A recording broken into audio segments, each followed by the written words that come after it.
Buenas tardes, hermanos, ¿cómo están?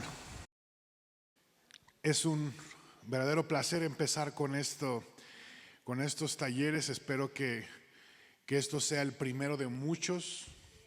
Le pido por favor que ponga atención, que vamos a estar grabando estas sesiones. Yo espero que el pastor Gabriel, psicólogo también, Gabriel, nos esté bendiciendo con estos talleres bastante seguido. Que Dios nos preste vida a todos y a él también, para que pueda venirnos. Mi esposa y yo estamos a cargo del grupo de jóvenes y hemos identificado áreas de oportunidad en donde todos podemos mejorar. No podemos delegarle ni a la congregación, ni a las escuelas, ni a nadie más una responsabilidad que como padres, porque también soy papá, nos corresponde a nosotros. ¿Ok? Es una responsabilidad que nos corresponde a nosotros. Y creo que es importante que identifiquemos nuestras áreas de oportunidad, las cosas en las que podemos ser mejores, no nada más como hijos de Dios, sino como papás, como miembros de una familia, como parte de este ecosistema en el que Dios nos puso. Amén. Entonces le voy a pedir que le demos un fuerte aplauso a Dios por la vida de nuestro amigo, el pastor Gabriel López, que hoy trae este taller para padres. Gracias, mi hermano. Dios te bendiga mucho. Gracias a Dios, querida familia. Pues para nosotros es una bendición volver a estar con ustedes. Bueno, vamos a ponernos en manos de Dios, ¿les parece bien?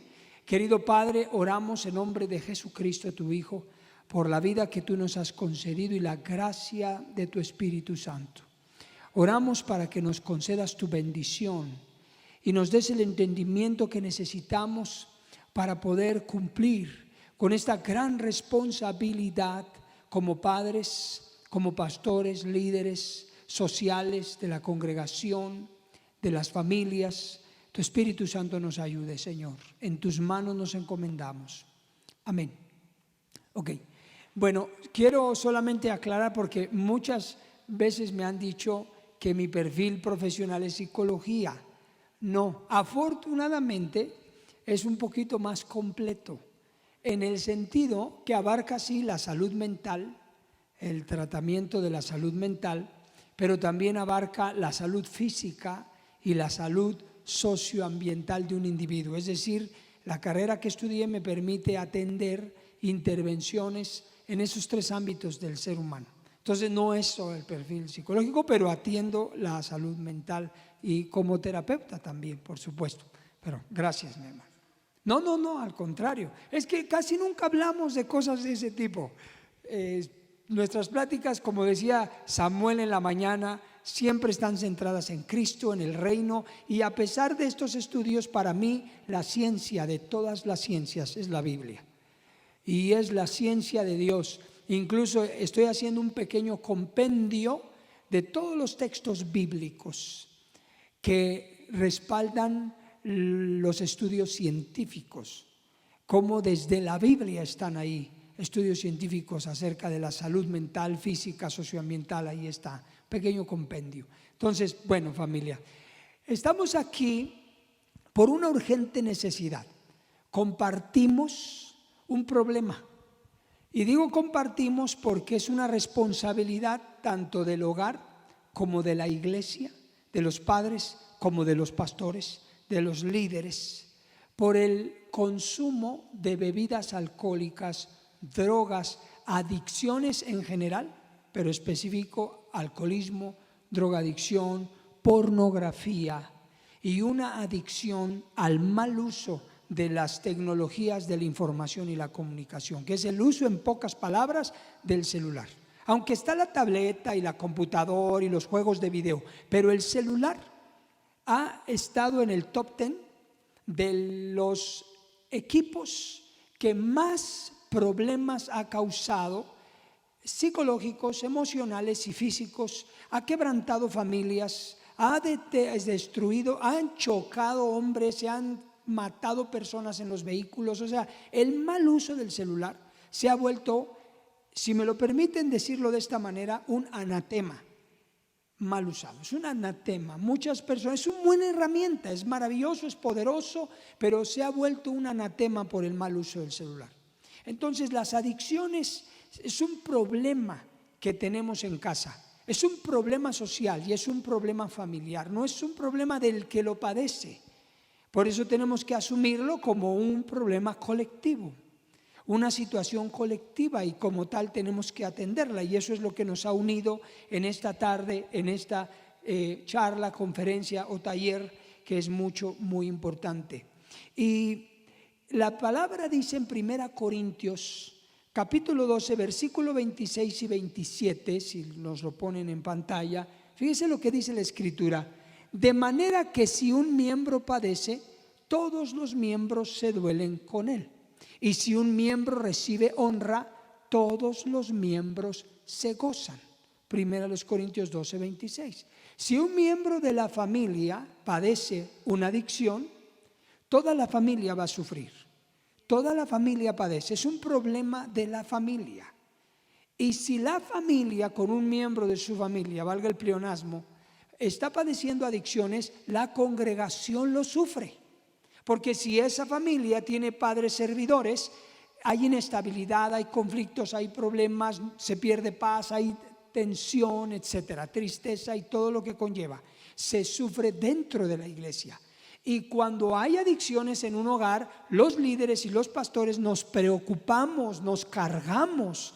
Dios mío, ayúdanos, y cómo le vamos a hacer y qué vamos a hacer, etcétera. Por eso es un problema colectivo y afecta en la escala social, en los ámbitos en los que nos encontramos. También va a afectar en la escuela, también va a afectar en su sociedad familiar fuera con los primos, tíos, etcétera. Entonces es algo colectivo. Como se dice en la psicología, el contexto afectará al sujeto y el sujeto afectará su contexto. Entonces esto se vuelve un ciclo adictivo que es importante romper. Si el contexto afecta al sujeto, el sujeto afectado volverá a afectar su contexto. Y eso hace una rueda de molino muy complicada, o una de esas de nieve, pelota de nieve muy complicada de detener. Ahora, el problema social, como no es ignorado por nadie, yo sé que usted lo comprende muy bien, lo entiende, pero quiero puntualizarlo como un problema social en este sentido. Los factores de muerte que se consideran dentro de los 10 factores de muerte en la población social de 15 años, estamos hablando de un adolescente, a 49 años, de un adulto maduro, es debido a las adicciones. Las adicciones causan en diferentes formas un factor dentro de los 10 de muerte. Es muy alta la escala, porque si revisamos de acuerdo a la clasificación de muerte por enfermedades, accidentes, es larga la lista, larga, 100, 120 causas de muerte. Que esté dentro de las 10, está en el top 10, ¿me comprende? Por adicciones. Entonces es importante que nosotros lo sepamos, y desafortunadamente ya se presenta, ya se registra hace tiempo adicciones de alcoholismo, de drogadicción, a escondidas incluso, no se diga de aparatos, de dispositivos electrónicos en menores de edad, hablando de niños entre 5 y 8 años de edad, y está creciendo la estadística en mujeres. De acuerdo a la encuesta nacional de salud que se llama ENSANUD, en el corte al año 2019 se reportó el 30%, creo que tenemos la estadística en una diapositiva, el 30% al corte del 2019, antes de la pandemia, el 30% de los adolescentes tienen problemas de adicciones, consumen algún tipo de adicción, sea pornografía, sea alcohol o droga, y obvio bebidas alcohólicas principalmente. Pero del 30% estamos hablando de 10, 3. De cada 10, 3. Y de esos 3, las mujeres están llevando la delantera. Esta onda está bien, lo del empoderamiento de la mujer, tiene un perfil positivo, pero también está llevando a que las mujeres están empezando a posesionarse en niveles de violencia, de adicciones, etcétera, etcétera, etcétera. Entonces, esto es algo importante que nosotros lo sepamos. Ahora, las consecuencias, como padres debemos de saberlo, como pastores debemos saberlo, como líderes debemos saberlo. Las adicciones tienen un efecto, una consecuencia, pues hasta el caso de la vida o la muerte. Dice el apóstol Pablo, hay pecados de muerte y no de muerte, pero hablando en ese sentido físico. Todos los pecados delante de Dios son de muerte. Pero el apóstol Pablo relaciona ese texto con pecados que causan la muerte física en el acto. Y por ejemplo, accidentes de diferentes tipos, automovilísticos, resbaladas, caídas, etc. Violencia generan las adicciones, trastornos mentales, trastornos de conducta, problemas gastrointestinales. Yo he atendido en terapia a varios adolescentes, la mayoría padece problemas gastrointestinales, úlcera gástrica, gastritis crónica, incluso hasta vomitan, en parte por el estrés, la ansiedad, pero en otras por consumo de alcohol, cigarro y otras drogas. También cáncer, aunque ahorita no les va a dar cáncer. Pero todos sabemos que de acuerdo al código genético, a la medicina genética, tenemos biomarcadores genéticos. Y esos biomarcadores genéticos, hablando del cáncer, hay biomarcadores genéticos de cáncer que se van a activar. Un proceso genético que se conoce, uno de los procesos genéticos es metilación.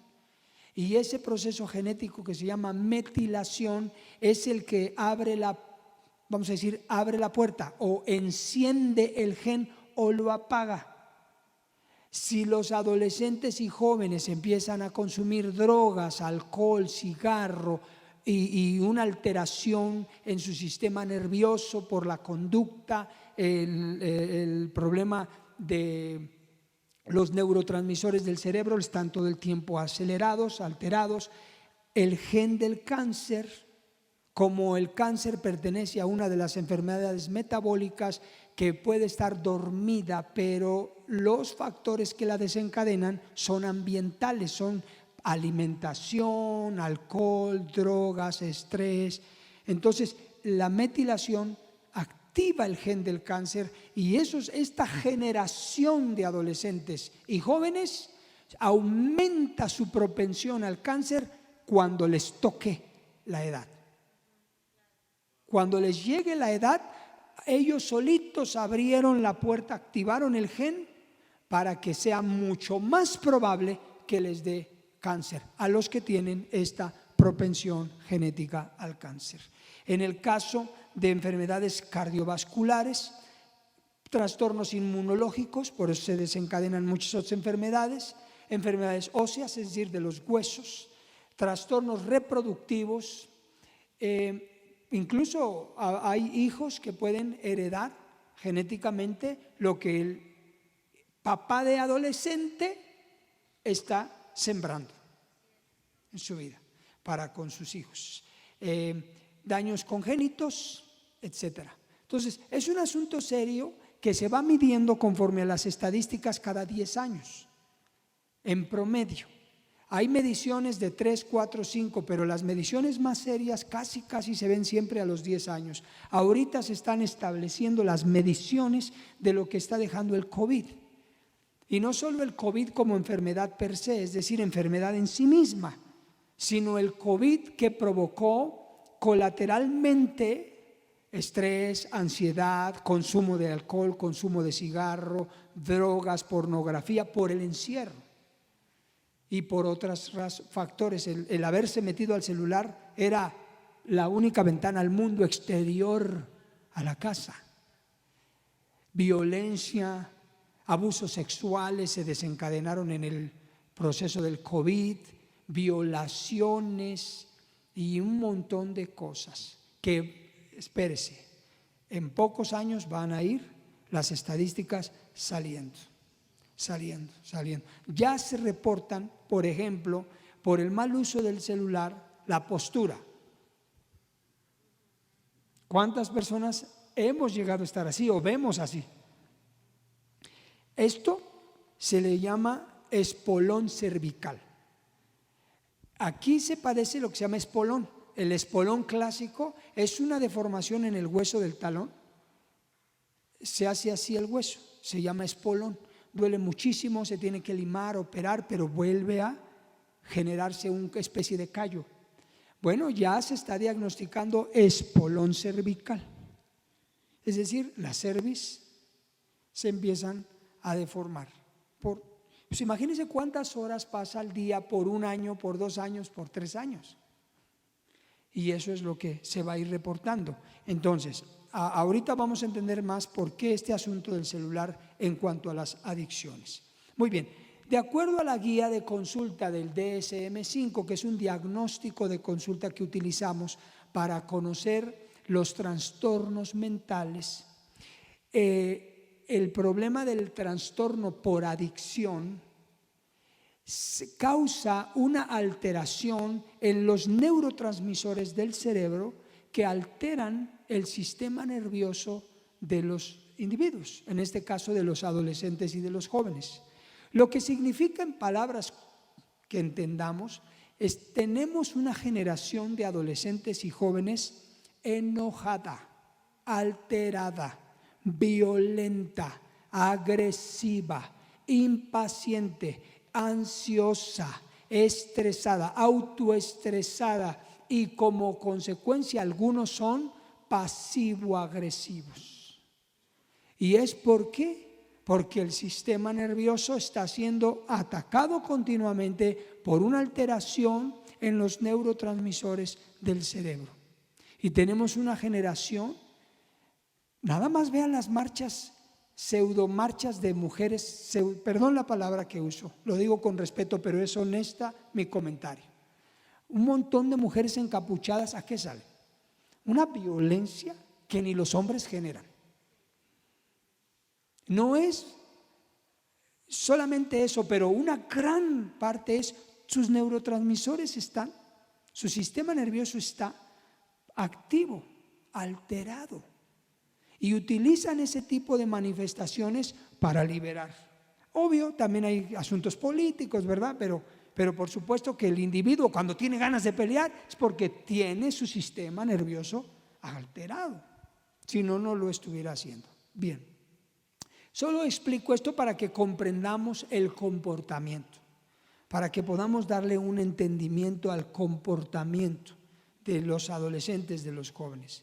Vamos a entrar a una parte muy importante en este momento. Los factores precipitantes o los factores o eventos desencadenantes. Y yo aquí les pido a todos ustedes, queridos padres de familia,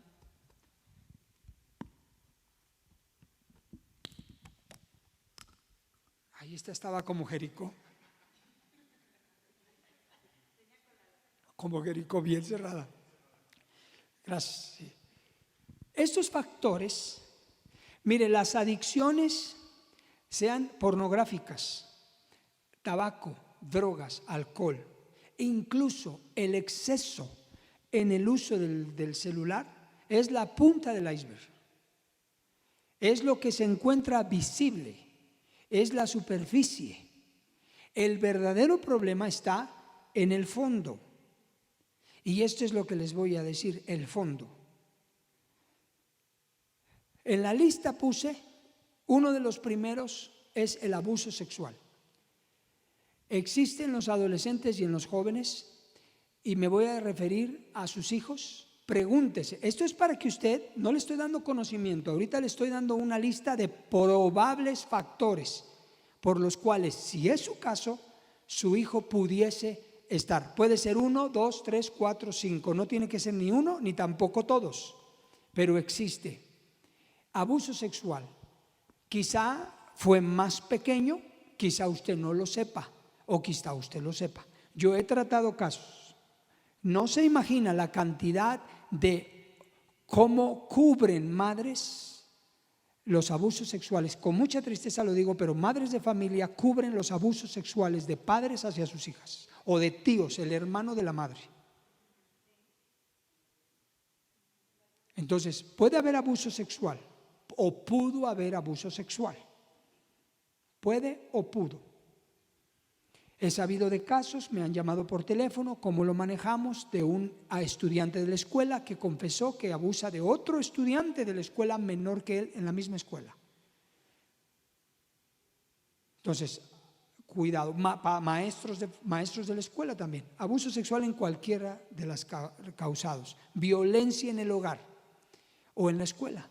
Si los hijos están padeciendo violencia, los papás lo violentan, lo maltratan, lo insultan, lo agreden. También hay violencia pasiva, ¿verdad? Lo ignoran, no lo atienden, es violencia, una forma de violencia, como también es la violencia verbal y física. O en la escuela, pudiese ser que en el hogar no, pero pregúntese, mi hijo está siendo agredido en la escuela, violentado en la escuela, ¿quién lo violenta? ¿Quién podría estarlo violentando? Es que a veces no hablan los hijos, les da miedo. Tercero, ansiedad o estrés. Este es un factor que tiene subfactores. Puede ser la ansiedad o el estrés en sí misma de la edad. Todos los adolescentes y jóvenes padecen por su propia edad natural el proceso de crecimiento, formación, etcétera, ansiedad y estrés. La ansiedad tiene mucho que ver con el temor. Básicamente la ansiedad es temor, miedo hacia algo que está en el futuro, para decirlo súper simplemente. Ansiedad, temores y miedos hacia el futuro. Estrés tiene que ver con factores alrededor en el presente que lo estresan, ¿ok?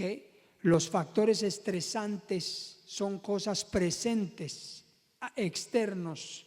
La ansiedad es interna, pero tiene que ver con un temor hacia el futuro. ¿Qué pasa con los hijos? Estrés y ansiedad, pero también puede haber personas que los estresan, personas que los llenan de ansiedad, situaciones, el mismo consumo de alcohol, droga, pornografía los estresa y les da ansiedad. O sea, el estrés y la ansiedad están interconectados con muchísimos otros factores. Depresión.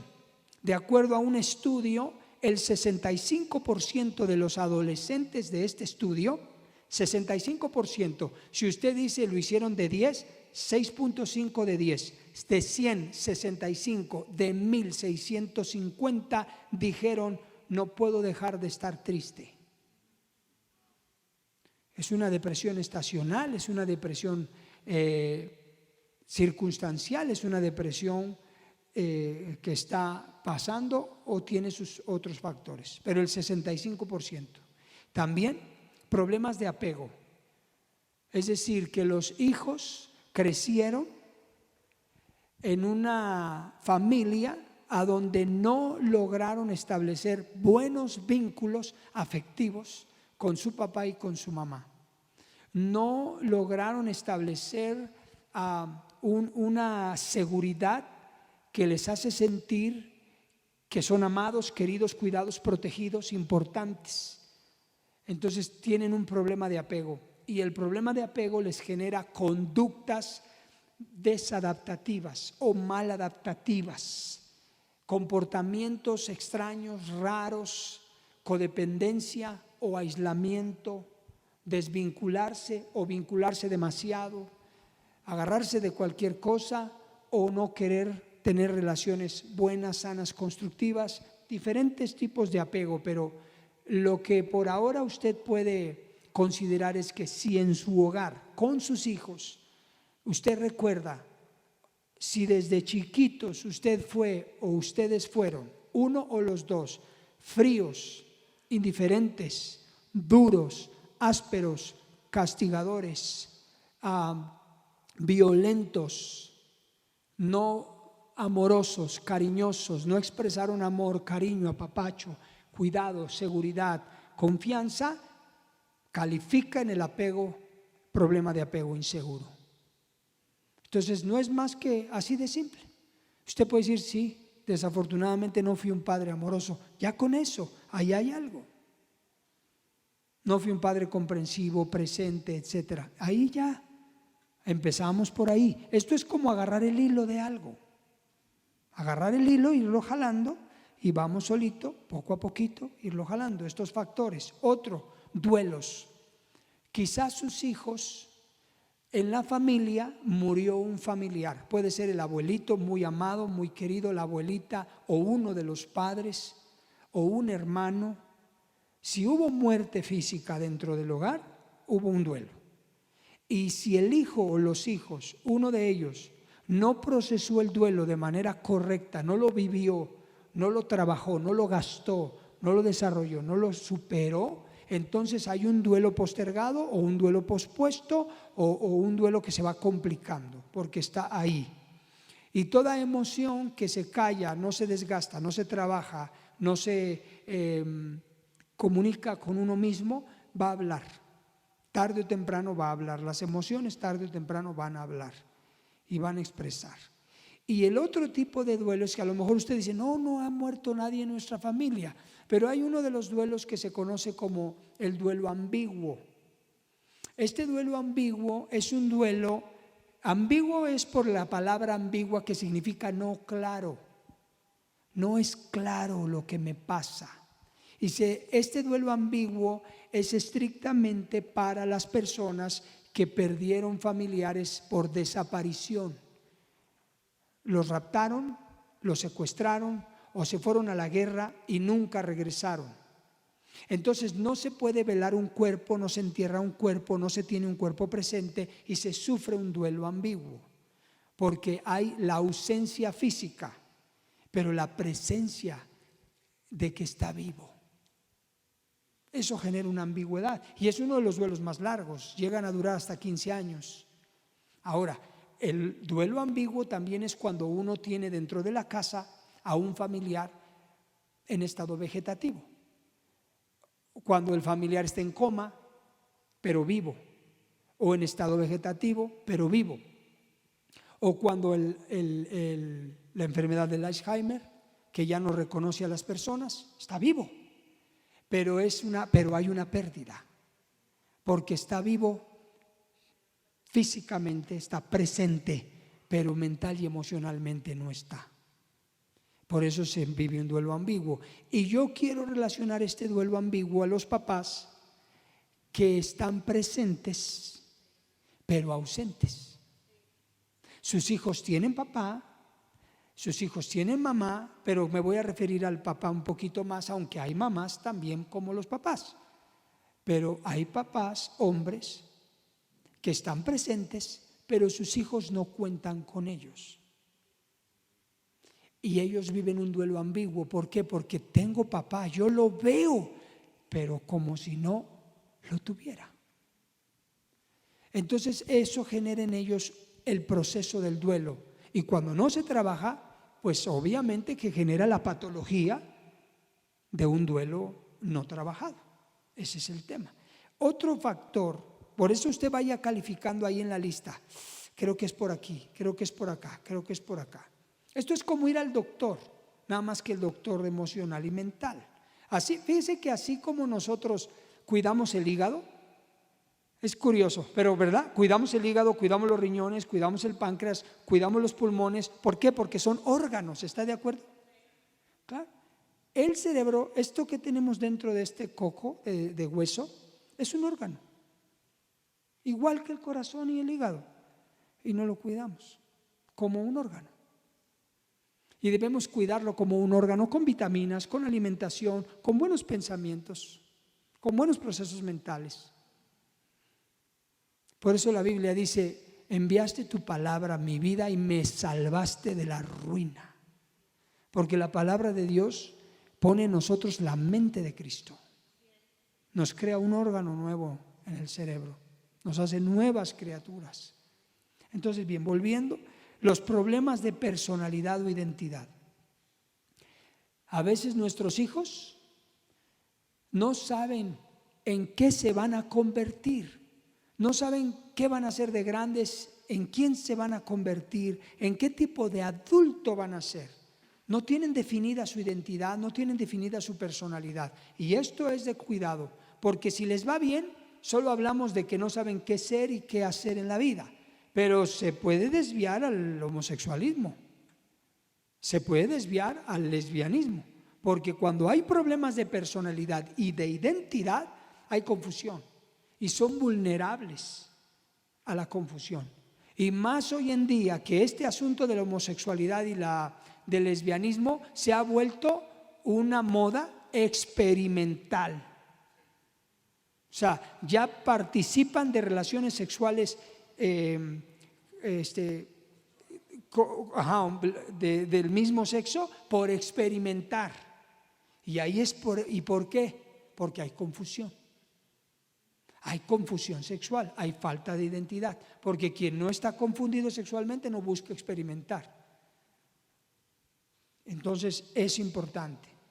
Sus propios entornos los pueden contaminar, sus entornos sociales, la escuela, los amigos, los primos, porque discúlpeme, pero a veces la familia es bastante tóxica y a veces entre los sonsacadores están hasta hermanos y familiares. No se diga amigos, ¿verdad? Y el último factor que escribí en esta lista es la alta promiscuidad sexual. La alta promiscuidad sexual. Esta alta promiscuidad sexual la estoy relacionando con el uso del celular, el acceso a las tecnologías que tienen. Estos hijos nuestros tienen un acceso a una información que ni usted ni yo conocíamos, que nunca se publicaba, ni en revistas, ni en videocasetes. Yo recuerdo que la película más fuerte en mi vida que vi de adolescente, y ya se me estaba saliendo el corazón, era la de Calígula, la de Calígula antigua, que obviamente es obscena la historia de Calígula. No, Calígula es un juego de canicas hoy en día. Y nuestros hijos, no hombre, nuestros hijos tienen ahí miles y miles de fuentes increíbles. ¿Y qué es lo que genera? Adicción a la pornografía. Adicción a la pornografía. ¿Qué es la adicción? En términos muy simples, la adicción es un estado neurológico que no es posible controlar. Sí es posible, pero se fue de las manos controlar. Es un estado neurológico. Es cuando los neurotransmisores, por ejemplo, de la dopamina, están a todo lo que da. Por eso se le dice dopamina, porque dopa. Cuando le dicen a alguien, estás bien dopado, pues está lleno de dopamina. ¿Qué genera la cocaína? Dopamina. No genera serotonina. No, cada hormona en este sentido tiene su propia producción y objetivo, y es buena la dopamina y es necesaria y Dios la creó para nuestro organismo, nuestra salud. Pero la dopamina es súper adictiva y la oxitocina, que va de la mano, la agarra de la mano. Y luego se le junta la noradrenalina, que es una hormona que la adrenalina altera y eufórica. Entonces, ¿qué es lo que genera la exposición, en este caso hablando del celular? Pues una adicción. Ahora, hablando de la pornografía, ¿qué es lo que pasa con los adolescentes? Tantas fantasías que hay en ese uso de la pornografía, tantas fantasías que generan en los adolescentes y jóvenes un estado de ansiedad y estrés. Porque no lo pueden satisfacer, no lo pueden alcanzar, es una fantasía irreal y genera esa ansiedad y estrés. Y eso es lo de menos. Ya ha llegado y ha provocado violaciones, abusos sexuales autolastimarse con una excesiva masturbación, quererse casar pronto, y etcétera, etcétera, etcétera. Y bueno, quería decir, cuando hay ansiedad y estrés debido a la alta promiscuidad sexual, hay vulnerabilidad a tomar alcohol y droga. ¿Por qué? Porque hay fugas, se fuga y eso genera un calmante, y si no es una, se tapa un hoyo para destapar otro. Es un juego mental que ni siquiera lo saben ellos, pero los va llevando. Además, queridas familias, no están solos. Satanás está ahí a su lado, los demonios, que no podemos descartarlos, los demonios que van a estar haciendo su lucha, su guerra ahí con ellos, y agarrándolos y pescándolos, y de aquí soy. Entonces es algo que tenemos que hacer. Estos son los factores principales que les he enlistado para que ustedes de aquí puedan descubrir, indagar, reflexionar, identificar que pudiesen estar padeciendo sus hijos. Y algunos de ellos, o varios de ellos, ustedes están muy involucrados como responsables. Los padres no nos imaginamos cuán responsables somos de las conductas de nuestros hijos, así como tampoco creemos lo importante que somos para ellos. Somos los dos, somos demasiado importantes y somos muy responsables, honestamente.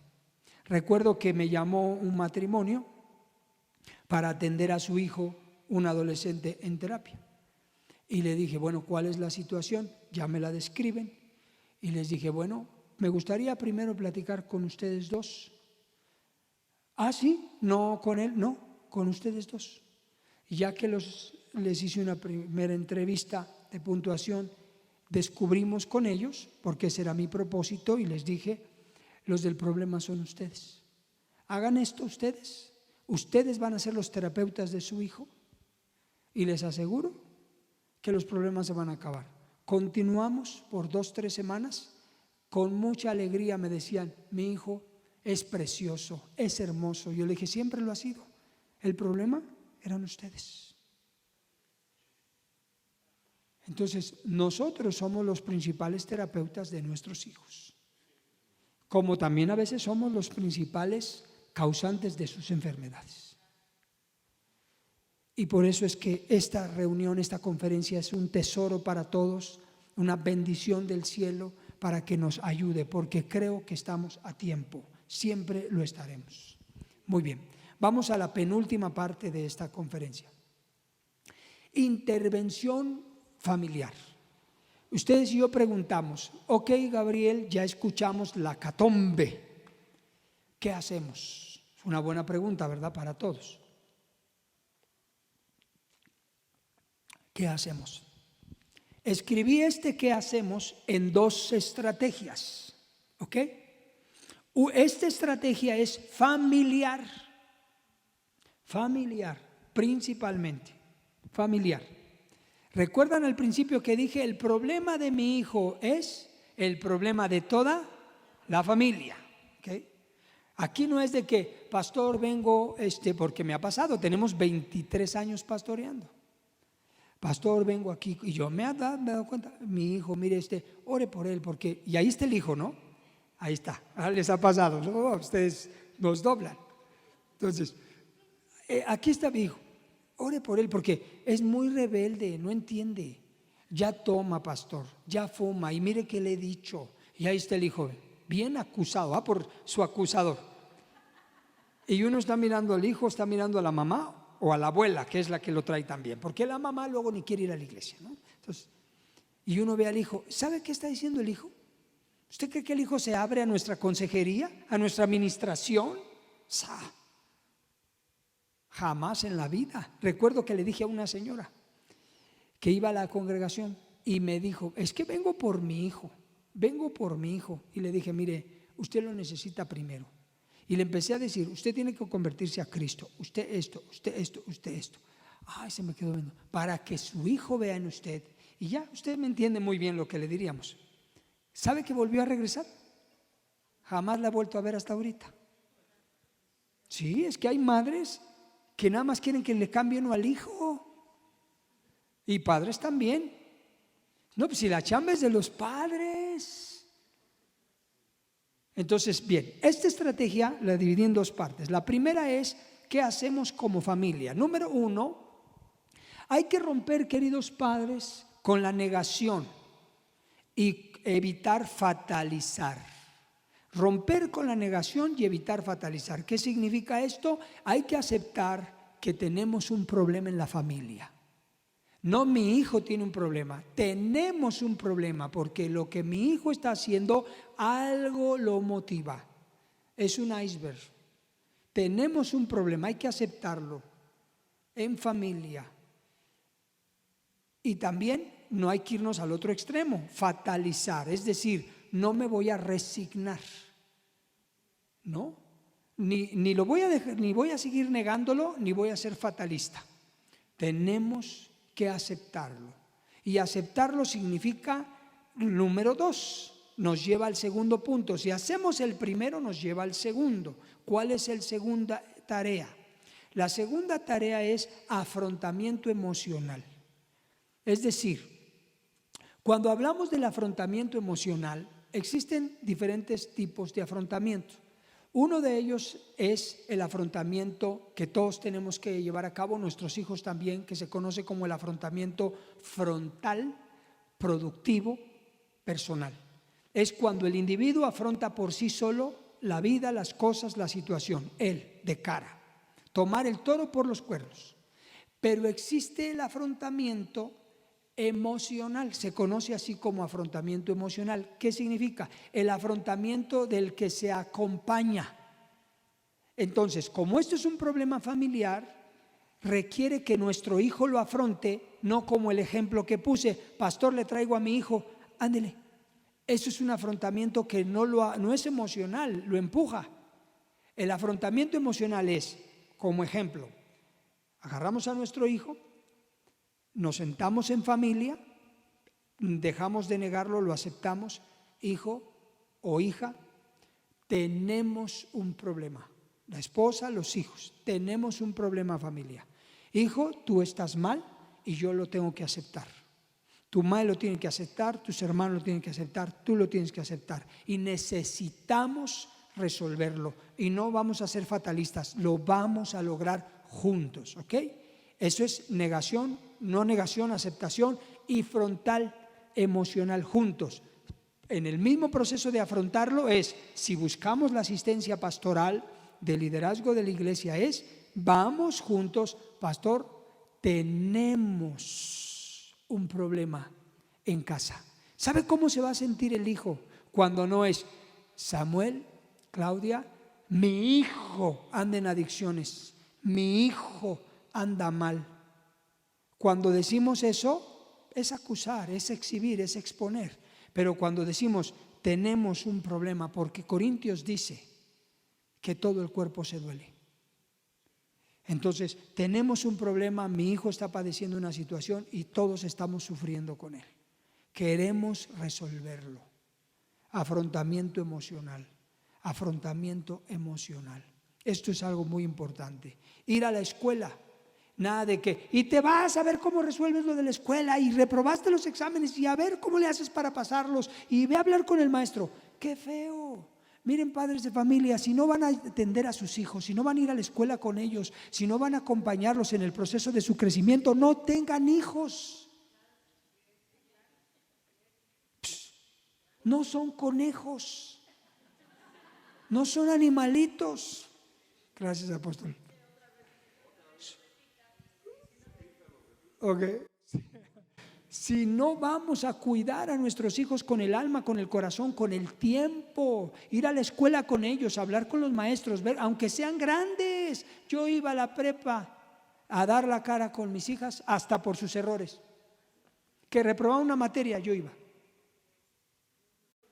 Pero si no vamos a defender con el alma y el corazón a nuestros hijos en un afrontamiento emocional, con ellos en las buenas y en las malas, no tengamos hijos. No tengamos hijos. Son seres humanos con todo el derecho de ser felices, de crecer, de vivir y de que les ayudemos. Tercera estrategia. Identifique el grado de adicción y el evento precipitante. Este tercero nos conecta con los factores que vimos ahorita, ¿recuerda? Identifique los factores, el evento precipitante, pero también qué nivel de adicción tiene, porque puede ser que no sea suficiente con pláticas, puede ser que necesite medicamento, intervención profesional, depende, ¿ok? Es importante. Por eso sí se debe de identificar, es decir, cuántas veces a la semana consume, qué cantidades consume. Es importante ir conociéndolo, porque va a entrar en abstinencia y es un síndrome que le va a generar a él problemas. Y 4, definir juntos el plan de apoyo o la estrategia. ¿Okay? Definir el plan de apoyo o la estrategia de intervención. Por ejemplo, decía yo, a través de la atención pastoral. ¿Okay? La vida cristiana, muy importante. La vida cristiana, muy importante. Sumamente importante. Porque pues en la vida cristiana está el Espíritu Santo, la palabra de Dios, está el adorar, el alabar. Todos esos son factores protectores, hablando en un término un término de atención de intervención. Eso lo va a sacar adelante. La vida cristiana con jóvenes de la iglesia es muy importante. Si definen esa estrategia de intervención pastoral con la vida cristiana, que en mi opinión es la principal. La puse en la lista como primero. Segundo, si lo necesitan, busque ayuda profesional. Tercero, puede adherirse a un grupo de autoayuda o formar un grupo de autoayuda. No recomiendo los grupos de AA. Los conozco desde que yo era niño, por mi papá. Serví en un grupo de AA un año ya como pastor, pero con el propósito de evangelizar. Conozco el programa, me sé de memoria los 12 pasos. Y tengo un programa de recuperación que enseñé aquí en un seminario que el apóstol me pidió que compartiera. Agradezco esa confianza, que es los 12 pasos y la Biblia. No lo escribí yo, ese lo escribió el ministerio de Rick Warren hace muchos años. Y es muy bueno, es bíblico y tiene una buena paráfrasis de los pasos y hay 8 principios. Se puede sacar ese material, los apóstoles lo deben de tener, tiene... Ahí son guías, son 4 guías para trabajar un año la recuperación en las adicciones. Cada guía dura 3 meses, 4 guías, un año. Todo cristocéntrico, todo cristocéntrico. Se basa en los principios de las bienaventuranzas, principios de recuperación, los 12 pasos con sus comparaciones bíblicas. Y pueden formar un grupo. Esta necesidad que nos une puede crear una oportunidad. Recuerda el libro de los Hechos capítulo 6, el diaconado se creó por el crecimiento y por la necesidad de la atención a las mesas y los alimentos. Y se escogieron varones llenos de virtud del Espíritu Santo. Entonces, una necesidad puede ayudarnos a crear una oportunidad, formar un ministerio, si es que es parte de la visión, la necesidad, si así lo consideran, formar un grupo de ayuda o grupos de ayuda. Yo no recomiendo que los grupos pequeños de ayuda, de autoayuda, sean mayores a 8 personas, para que realmente te atiendas y te mentorees. Si no, se va a terminar convirtiendo en un pequeño grupito de predicar y ya no atiendes. Si son más de 8, forma 2 y así, cada 8 abre otro, cada 8 abre otro. Y de esa manera se puede trabajar también. Son estrategias de intervención. Modificar factores de riesgo, que en este caso son, si hay violencia en la familia, pues se tiene que eliminar, se tiene que quitar, porque si no quitamos lo que causa el problema va a persistir. Siempre tenemos que cortarle a la serpiente la cabeza para que deje de picar. Falta de atención en los hijos, se tiene que cambiar eso, padres de familia. No esperen que con pura oración se haga. O sea, no de rodillas nada más. Como dice una frase, con el mazo dando, ¿cómo dice? A Dios orando y con el mazo dando. Como Nehemías, con una mano poniendo el muro y con la otra peleando. Nosotros igual tenemos que falta de atención, arreglar los problemas de raíz, sanar las relaciones familiares, atender alguna situación en la escuela o en la calle si es que estuviera. ¿Ok? Esto se une al otro. Y fortalecer, vamos a entrar ya a la parte final y ahorita le pregunto al pastor Samuel si hacemos un break. Si lo considera, si no, le seguimos. Número 5, la quinta estrategia de intervención familiar. Acuérdense que esto es para la familia, son solo 5 recomendaciones. La quinta es, fortalezca lo protector. No solo atendemos lo problemático, sino agregamos lo bueno. ¿Ok? No solo quitamos lo malo, sino agregamos lo bueno. ¿Me comprende? Porque va a quedar un hueco. Va a quedar un hueco. Y en este punto quiero recomendarles esto. Vuelvo a repetir, está en el 4 y está en el 5. Número 1, la vida cristiana legítima dentro y fuera del hogar. No hay nada que frustre más a un hijo que el ver a sus padres haciéndose los cristianos. Son los principales en voltearnos a ver y decir por dentro de su corazón. Y perdemos autoridad, perdemos credibilidad, perdemos admiración, perdemos respeto, perdemos nuestro lugar en el corazón de nuestros hijos.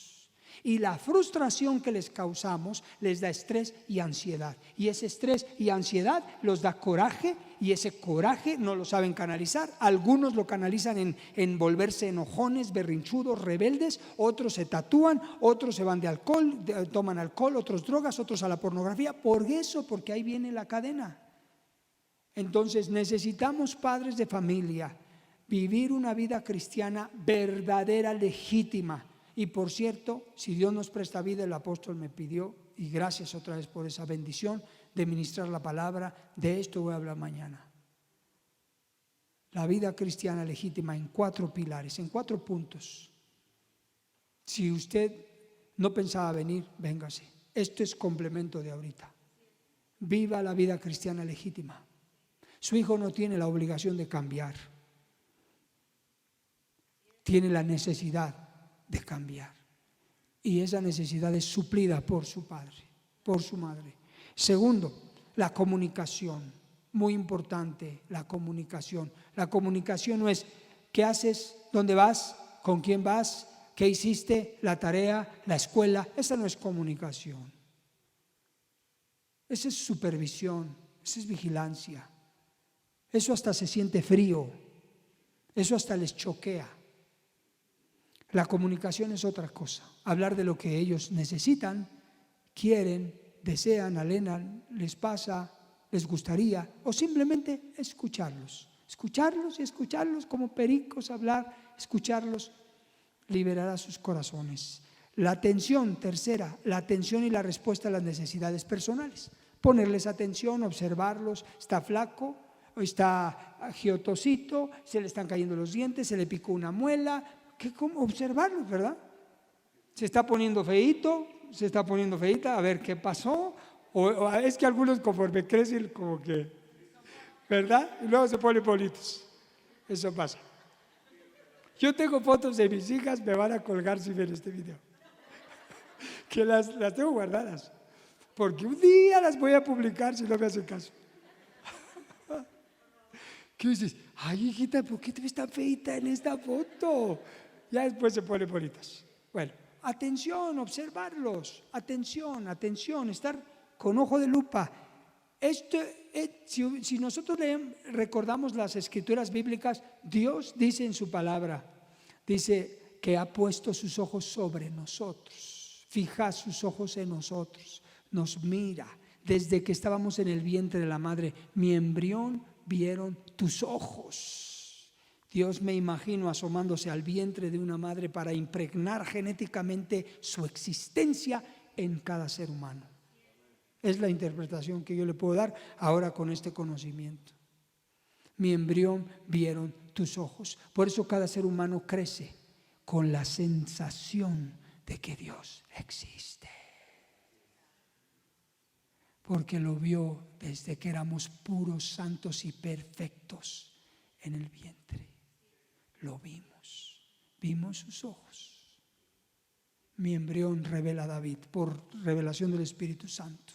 Por eso no hay ateos.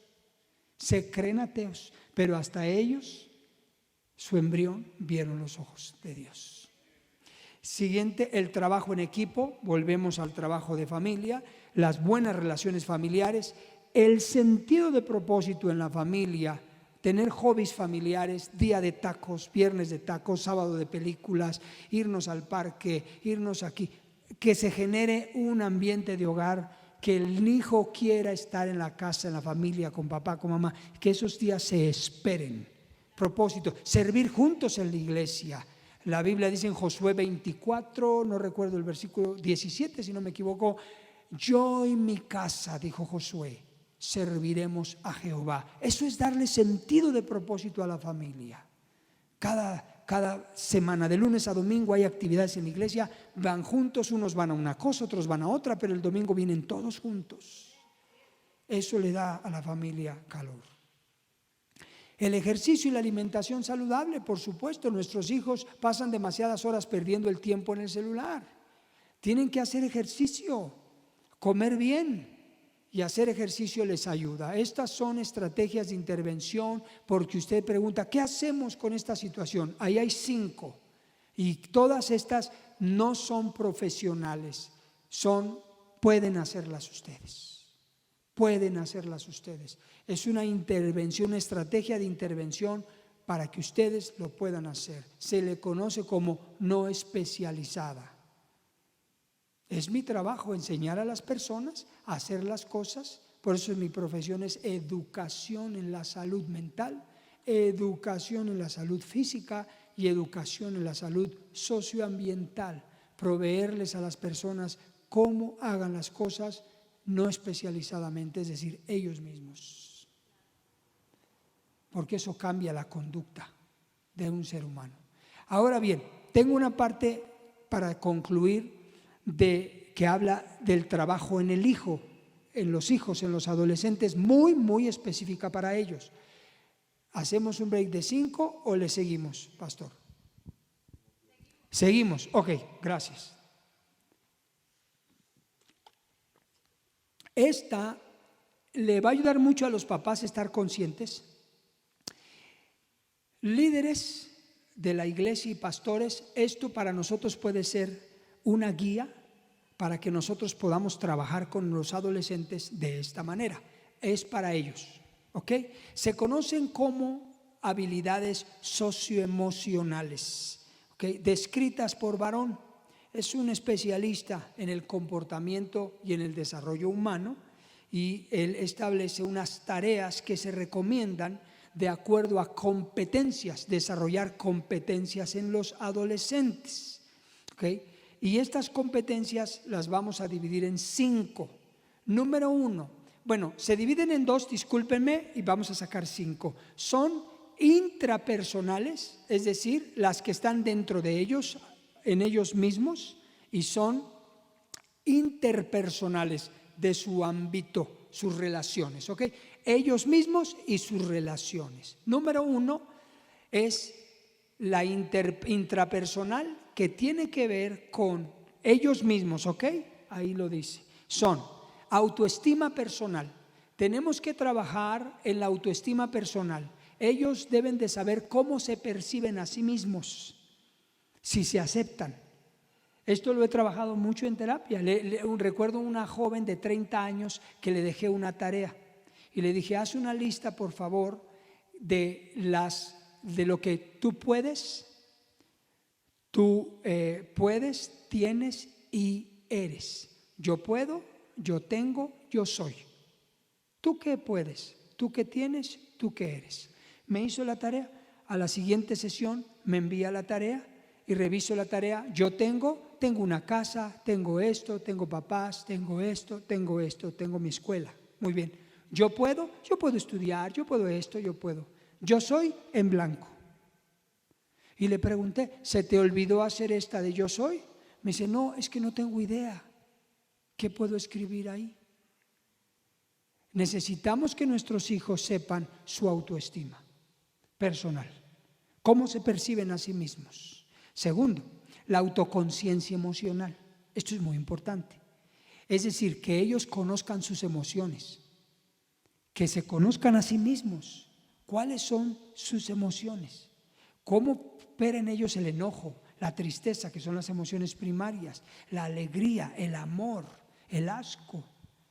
¿Cómo se sienten? Que ellos puedan ver, me estoy sintiendo alterado, y que sepan automirarse. ¿Por qué? ¿Qué me alteró? ¿Qué me enojó? ¿Qué me alegró? ¿Qué me hizo sentir enamorado? Porque solo con el autoconocimiento es como podemos regularnos. De otro modo no sabemos ni qué nos pasa y es así. Entonces es importante la conciencia emocional en los hijos. Tercero, la autonomía. Esto es valioso también. La autonomía tiene que ver con la autoconfianza. Es decir, cuando nuestros hijos son autónomos en el sentido sano de la palabra, tienen autoconfianza porque ellos pueden hacer las cosas, se sienten capaces y lo hacen. ¿Eso a qué los lleva? Bueno, a que no sean dependientes emocionales.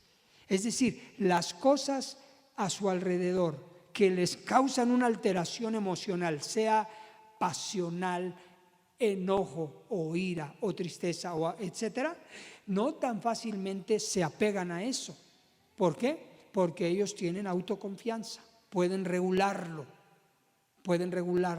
Eso les ayuda, son competencias. Cuarta y última en este primero, autorrealización. Hay que trabajar en ellos que se sientan autorrealizados, celebrar sus éxitos, celebrar sus 7, celebrar sus 6, su 9, su 8, su 10, porque le costó su esfuerzo, a menos que haya estado de flojo toda la semana. Pero si no estuvo de flojo toda la semana, se celebra. Lo que sea, mira lo que hice, de acuerdo a su nivel, a su capacidad, celebrarlo. Mi hija Rebeca, me debes un regalo porque sacó 7. Pero me encantaba que me dijera, me debes un regalo, saqué 7 y mira que me costó. Chavaca. Entonces, pero no solo es eso, sino la autorrealización en muchos sentidos. Celebrar todo lo que sea posible celebrar, ¿ok? Eso es la intrapersonal. La interpersonal tiene que ver con sus relaciones. Y en cuanto a sus relaciones, tenemos que ayudar a que nuestros hijos sean empáticos. Porque tenemos una sociedad de hijos muy narcisista, muy como emperadores, muy yo soy, muy fría y muy dura, muy desconectada, desvinculada, egoísta. Entonces necesitamos desarrollar la empatía. ¿Qué es la empatía? Es la capacidad de poder sentir, experimentar las emociones de otra persona, sean buenas o sean tristes o alegres. Dice la Biblia, llorar. Para mí la empatía bíblica está en una de las bienaventuranzas: llora con los que lloran, gózate con los que se gozan. Es empatía. Vea cómo las ciencias de la Biblia ya tenían la empatía, nos la enseñan, nada más que los nuevos científicos le ponen nombre, pero está en la Biblia. ¿Okay? Y tercera, en la competencia interpersonal, responsabilidad social. Nuestros hijos deben identificarse con la sociedad. Aquí no hay de que yo soy solo y el mundo me vale. No, mijito, todo tiene que ver con la escala social. Todo. Tenemos este auditorio no solo por las aportaciones y todo el trabajo, dejemos el trabajo de la iglesia, pero hay este auditorio porque hubo constructores del cemento, de la varilla. ¿Sí me comprende? Existe la luz por los trabajadores de la luz, todo es una escala social y necesitamos tener responsabilidad social porque los seres humanos somos interdependientes y tenemos que aprender a respetar eso. Ellos deben ver la iglesia, y aquí es a lo más importante para mí, la iglesia deben verla como una responsabilidad social, en el sentido de sociedad. Me explico, la sociedad de la iglesia. ¿Okay? Siguiente y último de la interpersonal, relaciones interpersonales. Y en este punto de relaciones interpersonales me refiero a que aprendan los hijos a elegir sus amistades, que sean constructivas, no tóxicas, que les convengan, que se den el tiempo de poder conocer a alguien antes de hacer clic con ellos. Muy bien, tercero, ya vimos la primera, competencia intrapersonal hacia sí mismos con sus variantes. Competencia interpersonal, que es su medio. Y número 3, hay que enseñar a nuestros hijos el manejo del estrés y de la ansiedad. Tenemos hijos que no soportan la frustración. Por otro lado, sí es cierto que los padres la regamos, pero por otro lado dejamos que nuestros hijos, pero también es responsabilidad nuestra, dejamos que nuestros hijos no soporten ni que le hagas así. Le han llamado generación de cristal. O sea, ya no tenemos hijos resilientes. Ya no te aguantan ven acá. Ya no te aguantan. Vean las novelas. Bueno, no es que yo las vea, ni ustedes, pero un ejemplo. En la televisión quise decir. Ay, ve que ve. Ay. O sea, esos cortos que salen, ¿no? En la televisión de La Rosa de Guadalupe, del Dicho y todos esos, uno está ahí y ve el comercial. Los hijos le gritan a los padres, se le ponen al brinco y se azota la puerta y no le parece que la mamá le diga, ¿dónde vas? Y enséñame el celular. Me violas mis derechos. ¿Qué derechos? Ni que nada, ni tú te lo compraste. O sea, necesitamos también, por otro lado, enseñar a nuestros hijos el manejo del estrés y la ansiedad. Y no quiere decir que, mijito, que no te estrese nada. No. Que nada te dé ansiedad. No, si la ansiedad y el estrés son estados humanos y naturales en nosotros. El problema es cuando empiezan a volverse trastornos. Pero yo me he estresado cada rato. Me da ansiedad también, pero no vivo en trastorno. Son estados naturales. Pero nuestros hijos, no se trata de que no los toque ni la lluvia. No. Hijo, a manejar el estrés, a manejar la ansiedad, a hacer con carácter. Y 4, adaptabilidad.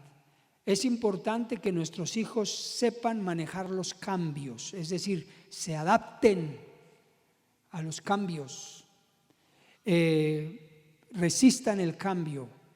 Hay un término que se conoce, es un término relativamente nuevo que se acuñó en la psicología, se incluyó, no tiene mucho, tendrá tal vez unos 20 años, que se llama flexibilidad psicológica o psicología positiva.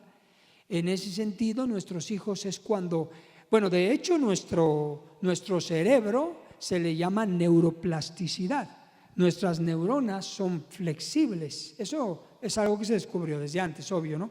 Las neuronas son flexibles y se llama neuroplasticidad. Es decir, que nuestras neuronas tienen la capacidad, por la flexibilidad, de interconectarse y crear nuevas redes de conexiones. ¿Qué significa? Que esta conexión con esto me molesta, ¿ok? Así. Esto me molesta y yo no lo soporto. Flexibilidad psicológica, pero hablando a neurológico es neuroplasticidad. Esta red neuronal se desconecta y se conecta con esta que me agrada, me gusta, me causa placer, bienestar, alegría.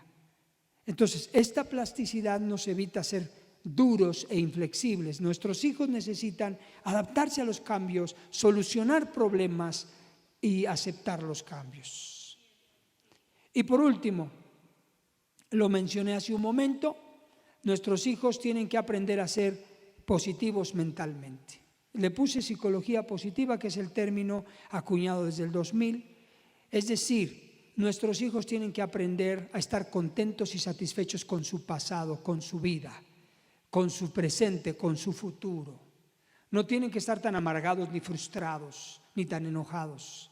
¿Por qué? Porque eso es cuando los hijos, y nosotros también, pero hablando de los hijos, solo estamos mirando una parte de la vida, pero tenemos que ver el todo completo.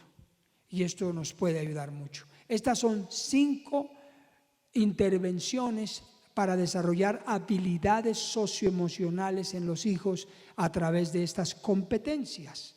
Y si las trabajamos una a una, podría ser en 6 meses, en 8 meses, depende el plan de trabajo, podríamos lograr tener a nuestros hijos con una formación pues diferente, capaz de soportar pues toda esta generación en la que les está tocando vivir, y sobre todo el buen uso de ese celular. ¿Okay? ¿Qué les parece si oramos? Que el Espíritu Santo de gloria nos ayude en esta titánica tarea como padres, pastores y líderes para salvar a nuestra generación, que son nuestros hijos. Platicando con Jenny hace unos días, yo le decía, Dios mío, nosotros nos convertimos a Cristo cuando todavía éramos jóvenes, 22 años y medio. No éramos como los jóvenes de hoy de 22 años y medio. Ni nuestra vida cristiana era como los jóvenes de 28, ni de 30 años. Nuestra vida, nuestra conducta y nuestra vida cristiana ni se compara a muchos jóvenes de esta generación. Digo, éramos diferentes. Tenemos que ayudarlos a que vivan una vida cristiana legítima, santa, verdadera, apartada del pecado.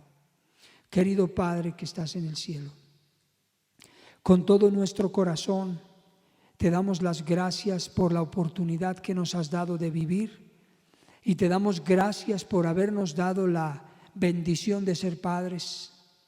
Pero también, mi Dios, te pedimos que nos perdones de todo corazón porque hemos ignorado muchas cosas. Quizá no ha sido nuestra intención no ser buenos padres, pero no hemos sabido cómo hacerlo. Te pedimos que pases por alto los tiempos de nuestra ignorancia, pero ahora yo sé que nos llamas, como dice tu palabra, al arrepentimiento, sabiendo que tienes un tiempo para juzgar toda situación, y queremos pedirte en nombre de Jesucristo que nos tengas paciencia y que tu misericordia se extienda sobre nosotros y se haga nueva, y nos ayudes con tu Espíritu Santo a poner en práctica todo este conocimiento que hemos aprendido, y te rogamos en nombre de Jesús que nos ayudes a ponerlo por obra. Oramos, Señor, para que nos des la sabiduría, la inteligencia, el consejo, y sobre todo, mi Dios, que vivamos una vida cristiana íntegra, verdadera, legítima, dentro y fuera de la casa, y confiando que tu Espíritu Santo nos ayudará. Gracias, Padre. Te pedimos también por todos los adolescentes y jóvenes que están padeciendo pornografía, que están padeciendo adicciones de alcohol o de drogas, y que todo esto que viven por parte de sus rebeldías o por parte de factores que los han empujado, queremos pedir su salvación, queremos pedir que tu Espíritu Santo no permitas que se pierdan, que tú los redargullas, Señor, que los ayudes a regresar al camino, que tu Espíritu Santo hable a sus corazones de la manera en que solo ellos pueden entenderte. Declaramos la promesa que si hemos creído nosotros, sus padres, serán salvos ellos, seremos salvos nosotros y nuestra casa. En el nombre de nuestro Señor Jesús, gracias te damos, Señor Todopoderoso. Amén. Gracias, queridas familias, que Dios les bendiga mucho.